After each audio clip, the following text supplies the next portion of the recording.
আইবিকে অনেক অনেক শুভকামনা। তারা যে উদ্যোগটা নিয়েছে এই ইয়াং স্টুডেন্ট এবং কর্পোরেটদের মধ্যে একটা ব্রিজ ক্রিয়েট করার। বিকজ আমরা প্রায় সময় দেখি যে আসলে প্রাতিষ্ঠানিক শিক্ষাটা শেষ হবার পর যখন ছেলেমেয়েরা কর্মক্ষেত্রে যায় তখন they feel very lost. Because অনেক ক্ষেত্রে দেখা যাচ্ছে যে আপনার ইউনিভার্সিটিতে যখন তারা পড়াশোনা করছে, পড়াশোনাগুলো আসলে একাডেমিকে ছিল এবং বাস্তব জীবনে যে সমস্যাগুলো হয়, আপনার ভ্যাট বলেন, ট্যাক্স বলেন, কনজিউমারের বিভিন্ন ল বলেন, আপনি কিভাবে করে আসলে একটা প্রোডাক্ট আপনার সোর্স করে নিয়ে আসবেন এবং কিভাবে সেটাকে আপনি সেল করবেন। সো এই যে প্র্যাকটিক্যাল লাইফের এক্সপিরিয়েন্সগুলো, এই জায়গাটাতে আমার মনে হয় যে সবাই কম বেশি ধাক্কা খায় এবং আমার তো মনে হয় যে ধাক্কা খেয়ে শেখা উচিত। ধাক্কা খেয়ে শিখলে মনে থাকে ভালো, বেসটা অনেক স্ট্রং হয়, রাইট। এবং আমার মনে হয় যে ইয়াংদের উদ্দেশ্যে আমার একটা জিনিসই বলার আছে, ভুল করো, অনেক ভুল করো, কারণ ভুল থেকেই মানুষ শেখে। এবং অনেক বেশি অ্যাডভাইস শোনারও দরকার নেই, হ্যাঁ, কারণ সময় বদলেছে। এবং আমি যেটা শুরুতেই বলেছি যে এখনকার ছেলেমেয়েরা আমাদের চেয়ে অনেক বেশি স্মার্ট এবং তারা অনেক বেশি টেক স্যাভি, তারা অনেক বেশি তারা কিন্তু বলে ফেলে, একটা জিনিস না জানলে তারা কিন্তু বলে ফেলে যে আমি এটা জানি না।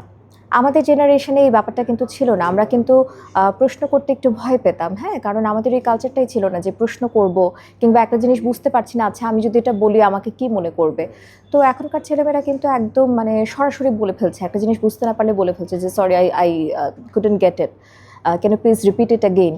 তো আমার কাছে মনে হয় যে ওরা তো ডেফিনেটলি আমাদের চেয়ে অনেক বেশি ভালো করবে। জাস্ট যে জায়গাটাতে তাদেরকে ফোকাস দিতে হবে সেটা হচ্ছে যে একটু মনোযোগ বাড়ানো, যেহেতু এখন প্রচুর ডিস্ট্রাকশন, অনেক বেশি সোশ্যাল মিডিয়া কন্টেন্ট আমরা কনজিউম করছি, যেটাকে আমরা ব্রেন রট বলি, তাই না, যে একটার পর একটা আপনার রিলস আমরা কনজিউম করে যাচ্ছি। একটা জায়গাতে মনোযোগ দেওয়া একটু মুশকিল হয়ে যাচ্ছে। যে পড়াটা পড়লাম আজকে, সেটা হয়তো বা 3 দিন পরে কেন, আসলে আজকে দুপুরে পড়লাম, সন্ধ্যায় মনে থাকছে না। এটা একটা মানে কমন প্রবলেম এখন ছেলে মেয়েদের মধ্যে।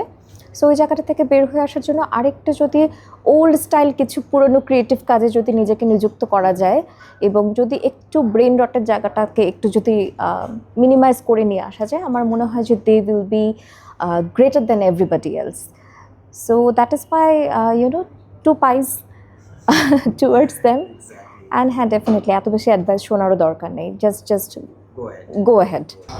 প্রফেশনালস এতক্ষণ আমরা যে মানুষের সাথে কথা বললাম, যিনি কিনা বিউটি অ্যান্ড স্কিন কেয়ার ইন্ডাস্ট্রিতে বেশ সফলতার সাথে কাজ করে যাচ্ছে দীর্ঘদিন যাবত, আমরা আপনাদেরকে কথা দিয়েছিলাম বাংলাদেশের ক্রস ইন্ডাস্ট্রিতে যে সকল লিডাররা আছেন, ইয়াং লিডাররা আছেন, তাদের ইনসাইটসগুলো আপনাদের কাছে পৌঁছে দেবো। এটা আমাদের রেসপন্সিবিলিটি মনে করি। তো আশা করি আমাদের সাথেই থাকবেন এবং আইআইবি অফিসিয়াল সকল ডিজিটাল প্ল্যাটফর্মগুলোর সাথে থাকবেন। তো দেখা হচ্ছে আগামীতে অন্য কোনো ইন্ডাস্ট্রি লিডারের সাথে। ততক্ষণ পর্যন্ত ভালো থাকুন। ধন্যবাদ।